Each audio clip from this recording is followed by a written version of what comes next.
हैं चौकस भारत। मैं आपका दोस्त ब्रजेंद्र। हम सेकुलर के राष्ट्रीय अध्यक्ष संतोष सुमन आज संवाददाताओं से रूबरू हुए, संवाददाताओं से बातचीत किए। संवाददाताओं से बातचीत करने के दौरान कई सवालों का जवाब भी दिया।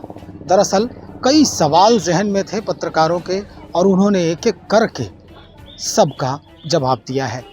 दरअसल सबसे महत्वपूर्ण जो सवाल है कि अब एनडीए के साथ जब से इनका गठबंधन हुआ है, हालांकि अभी औपचारिक तौर पर ही है, इसकी पुष्टि अभी नहीं हो पाई है, लेकिन संभावना है कि बहुत जल्द ही ये सारे जो गठबंधन है वो पटल पर आ जाएंगे कुछ ही दिनों के बाद। और उसके बाद इन्होंने स्पष्ट कहा कि हमारे और जो अलायंस होंगे उनके साथ भी हमारे तालमेल इसी तरह से काम करेंगे। जिला स्तरीय बैठक की बात चल रही थी। जिला स्तरीय जो बूथ स्तरीय जो लोग होते हैं उस पर भी बातचीत चल रही थी। हालांकि इलेक्शन के समय में यानी 2024 के लोकसभा चुनाव के समय में इनका पूरा जो पूरी जो पार्टी है, इसका जो पूरा दल बल है वो बूथ तक अपनी मजबूती बनाने में सक्षम होने के लिए कवायद शुरू कर दी है।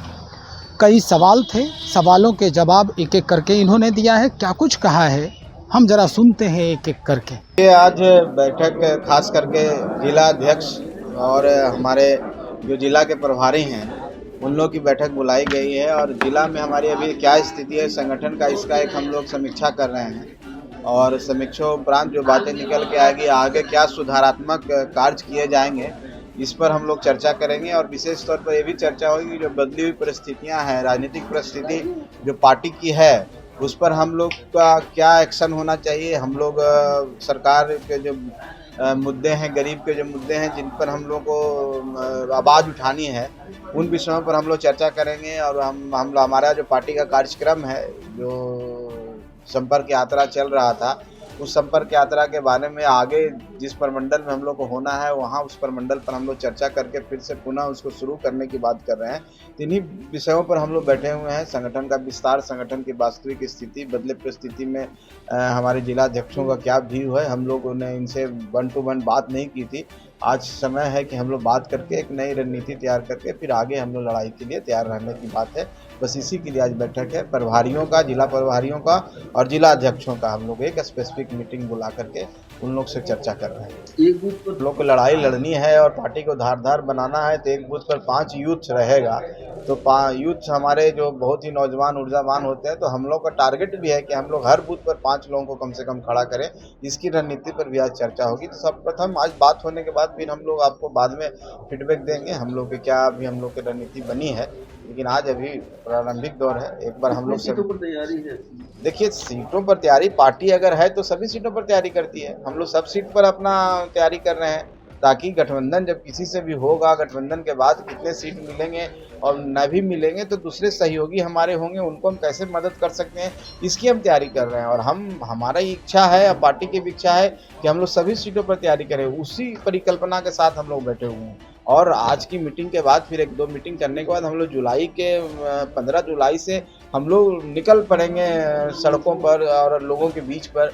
जितने हमारे गरीब कार्यकर्ता हैं उनके बीच में हम अपनी बातों को रखेंगे और संगठन को मजबूत करने की कोशिश करेंगे। लोकसभा आते आते हमारी तैयारी इतनी अच्छी हो जाए कि हम 40 सीटों पर अपनी लोगों को मजबूत कर सकें और अपने सहयोगियों को सपोर्ट कर सकें और जिन मुद्दों के लिए हम अपनी पार्टी बनाए वो जन जन तक पहुंच सके।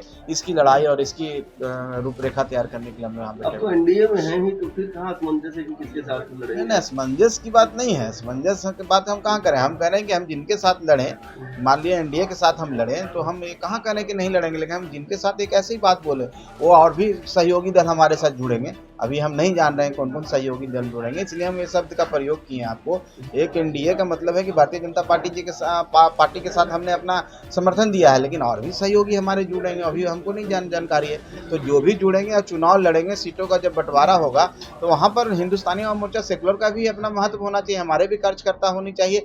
तो हम वो तैयारी के लिए कर रहे हैं कि हमारी क्या रणनीति होगी, हमारे लोकल मुद्दे क्या है। हमने जिला अध्यक्षों से भी बोला है कि जो आपके जिला स्पेसिफिक कुछ मुद्दा है उस पर भी हम लोग चर्चा कीजिए ताकि उस पर हम लोग एड्रेस कर सकें, वहाँ पर जा कर के उन मुद्दों पर चर्चा कर सकें, जहाँ कोई परेशानी है गरीबों की उनके लिए हम बात कर सकें। तो ये सारी कार्य योजना पर आज हम लोग तय करेंगे। दिन भर का मैराथन मीटिंग होगा, हो सकता है तो हम लोग कल भी इस मीटिंग को कर सकें, अगर आज पूरा नहीं होगा तो, और उसके बाद हम लोग आगे निकल पड़ेंगे। मतलब नीतीश कुमार, और निश्चित तौर पर नीतीश कुमार जी को ही घेरने की बात नहीं है, ये है कि हम अपनी योजनाओं पर कैसे अमल करें, हम जिनके लिए काम करने का जो बीड़ा उठाया है, जो हमारी विचारधारा है उसको कैसे करें। उसमें नीतीश कुमार जी भी आते हैं तो उनको भी घेरेंगे, जो भी आएंगे उनको भी घेरेंगे। हमको किसी एक व्यक्ति की बात नहीं है, हम अपनी बात कर रहे हैं, हम अपनी पार्टी की बात कर रहे हैं। पार्टी के जो असूल है, जिन विचारों पर पार्टी का गठन हुआ है, उसकी रणनीति पर हम लोग काम कर रहे हैं। हमारी, अगर हम एनडीए के साथ जुड़े हैं भारतीय जनता पार्टी के, तो हम तो चाहेंगे कि जितना मजबूत हो सके, लेकिन ये विषय हमारा नहीं है, ये विषय भारतीय जनता पार्टी का है। तो बेहतर होगा कि आप उनसे सवाल करें। हम आशान्वित हैं कि हम जितने लोग हम लोग साथ जुड़ेंगे उतना ही हम लोग मजबूत होंगे, और उतना ही हम लोगों के बीच में जा करके जिन मुद्दों के लिए हम लड़ाई लड़ी, उन मुद्दों सार्थक होगा। लेकिन अभी बहुत ही प्रारंभिक दौर पर है, अभी हम उस स्थिति में नहीं है कि हम कर सकते हैं मेरे साथ कौन जुड़ेंगे। हम अपनी बात सिर्फ कहने के लिए यहाँ पर बैठे हुए हैं, हम अपनी बात कहते हैं कि हमने समर्थन दिया है एनडीए को, हम उनके साथ चलने के लिए तैयार हैं। आने वाला समय में सीटों पर भी चर्चा होगी, आने वाला समय में रणनीति पर भी चर्चा होगी, और कौन कौन दल जुड़ेंगे वो सब सामने आ जाएंगे। सब मिल करके फिर हम लोग एक ज्वाइंट कैंपेन भी करेंगे। तो सुना आपने क्या कुछ कह रहे हैं। सवाल बड़ा ही महत्वपूर्ण था। जब ये नीतीश कुमार यानी महागठबंधन में थे, एक जो महत्वपूर्ण सवाल था हम लोगों के तरफ से वो ये था कि जब आप महागठबंधन में थे तब तो आप नीतीश जी की जय जयकार करते जनता से रूबरू होते थे, लेकिन अब गठबंधन से बाहर हैं, अब क्या कहेंगे, कैसे जनता को लुभाएंगे, रिझाएंगे। इस पर भी इन्होंने ज़बरदस्त जवाब दिया है। देखिए, प्रलोभन कोई जनता को दे नहीं सकता आज के समय में, जनता सब समझती है। आपको हम बता देना चाहते हैं कि हम माननीय नीतीश कुमार जी को कभी खराब नहीं बोले। हम तो आज भी कहते हैं कि नीतीश कुमार जी के प्रति मेरी सहानुभूति है, लेकिन नीतीश कुमार जी के इर्द गिर्द जो लोग घेर चुके हैं, उनको चाहते ही नहीं कि वो बढ़ें, वो चाहते ही नहीं कि राज्य का विकास हो।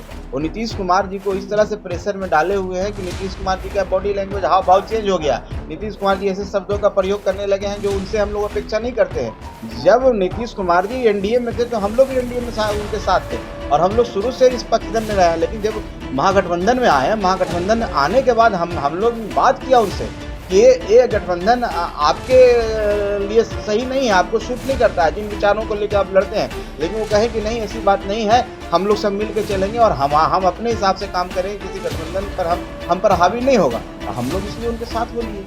लेकिन जब देख रहे हैं कि जो अत्याचार गरीबों पर होने लगा, जो जिस तरह से पुलिस का दमनकारी नीति हुआ, जिस तरह से ब्यूरोक्रेसी हावी हो गया, समय समय पर हम लोग जा करके मिल करके, हमारे जितने माननीय विधायक हैं सब लोग मिल करके उनको बताने लगे। लेकिन हम देखें कि अभी उन पर कोई असर नहीं हो रहा। हमसे बड़ी अच्छी बातें होती थी, सब बात पर सहमत होते थे। लेकिन यही बात जब हम लोग आगे निकल गए, यात्रा निकालने लगे, हमारी पार्टी का बढ़ने लगा, हमारे कार्यकर्ता बढ़ने लगे, गरीबों का सपोर्ट मिलने लगा, सड़कों पर सैकड़ों हजारों की संख्या में लोग आने लगे, उनके आसपास के लोगों को लगा कि पार्टी आगे बढ़ जाएगी। इसलिए नीतीश कुमार जी को इधर से उधर बातें होने लगी, फिजूल की बातें, जो बातें का कोई तर्क नहीं है, तर्कहीन बातें कर करके हम लोग के पास एक जाल फेंका गया, महाजाल कि आप हमारी पार्टी में मर्ज कर जाओ। मर्ज कर जाने के बाद हम लोग एक हो जाएंगे, हम गरीबों का कल्याण कर देंगे। हम कहेंगे हम अकेले रह के भी तो ही काम कर रहे हैं, हम आपके साथ अकेले रह करके ज़्यादा हम कारगर साबित होंगे। हम तो आपको मानते हैं, हम तो वो मानते हैं कि जंगल राज से आपने इस राज्य को बाहर निकाला है। हम उस नीतीश कुमार को जानते हैं, उस नीतीश कुमार जी को समर्थन किया। लेकिन पुनः जंगल राज के योद्धाओं के साथ मिल जाइएगा, उनके नेताओं के साथ मिल जाइएगा, उनके राज्य के साथ मिल जाइएगा, तो हम लोग तो हर स्तर पर उनको माना करने की कोशिश की है। लेकिन नहीं मानने पर और इस तरह से जो हम लोग का प्रस्ताव आया तो हम उससे अलग हो गए। और अलग होने के बाद हम जाके वार्ता हमारी हुई, और वहाँ पर वार्ता हुई माननीय गृह मंत्री जी के साथ, और उन्होंने हम लोग को बताया कि हम आपके साथ हैं, आपकी लड़ाई के साथ हैं, और आपके साथ हम चलने के लिए तैयार हैं। तो हमने सहर्ष कहा ठीक है, हम आपके, जब आपकी लड़ाई हमारी लड़ाई एक है और हम लोग शुरू से इस विचारधारा में हैं, तो हम लोग साथ हो लिए। बाकी आने वाला समय में पता चलेगा कौन गठबंधन होगा, कितने सीटों पर लड़ेगा, अभी ये सब कोई बात नहीं। तो सुना आपने सब कुछ कि क्या कुछ कहा है संतोष मांझी ने, यानी पूर्व मंत्री संतोष मांझी ने। अब देखना ये होगा कि इस पूरे इनके विधि व्यवस्था के साथ जो ये मीटिंग कर रहे हैं, इसके बाद कौन से नए जो आयाम हैं वो निकल के सामने आते हैं। हमें इंतज़ार करने की ज़रूरत है। तब तक बने रहें आप हमारे साथ।